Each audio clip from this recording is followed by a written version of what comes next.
Get ready to learn what your surgeon won't tell you, but I will.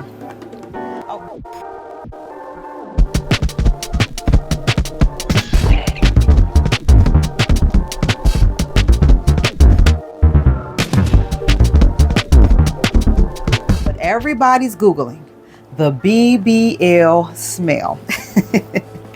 Now, I'm a personal trainer and I haven't personally had a BBL or any other surgical enhancement, but I do know what it's like to be asked about it. So today, we're not judging, we're scenting. Because if you're going to invest in your body, your confidence, and your silhouette, then baby, you better finish the ritual. And yes, that includes fragrance. So what is the BBL smell? The BBL smell isn't just sweat. It's a mix of post-op healing, compression garments, trapped moisture, and sometimes, let's be honest, neglected hygiene. So why does the smell happen? Before we start spritzing, here's a quick truth bomb. It's not about shower frequency. It's biology gone wild.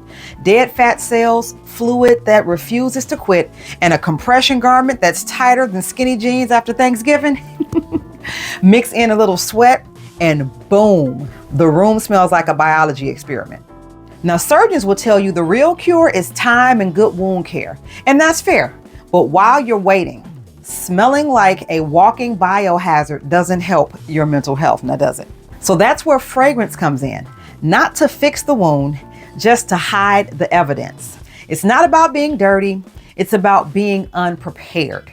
I mean, sure, your surgeon gave you a recovery plan, but did they give you a scent strategy? No. And that's where I come in. Why does fragrance matter?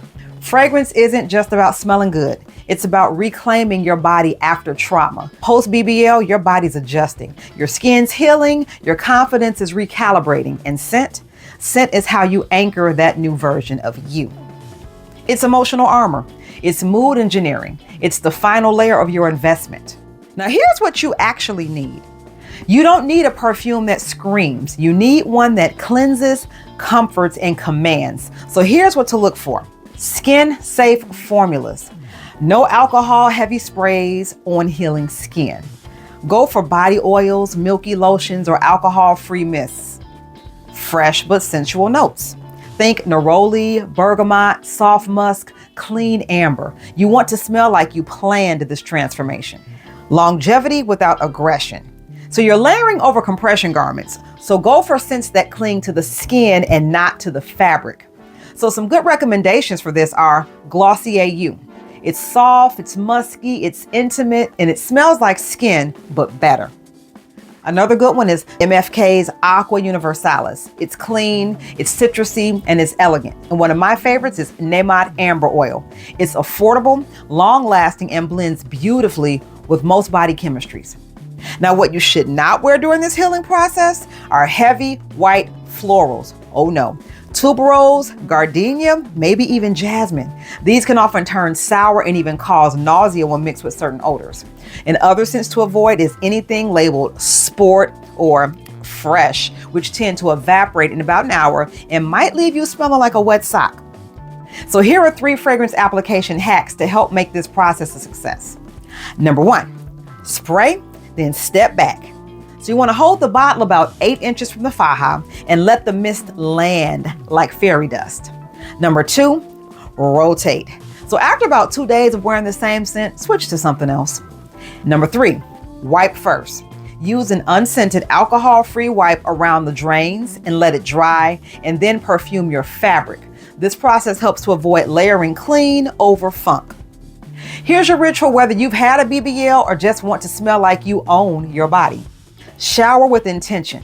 Use a non-stripping cleanser. If your skin can handle it, add a few drops of essential oil to your loofah, like a neroli or a eucalyptus. Moisturize with a scent base. So go for an unscented or at least a lightly scented shea butter or a light body oil. Apply your fragrance to your pulse points. So like behind the knees, inner elbows, I like to call this the crelbo, lower back, and yes, your lower back, because that's where the compression is hitting. And then you may want to finish with a hair mist or a fabric spray. So lightly scent your robe or your wrap, not your recovery garments directly. Now, fragrance is part of the initial investment. Okay, the surgery itself was not just the investment, it's the whole thing. I mean, let's talk money. A BBL isn't cheap. Neither is the recovery, so why stop short of the finish line? Fragrance is part of your return on investment or your ROI. It's how you reinforce your new identity, command compliments, avoid the "she looks good but smells off" moments. And if you choose wisely, your scent becomes part of your brand, your legacy, your presence.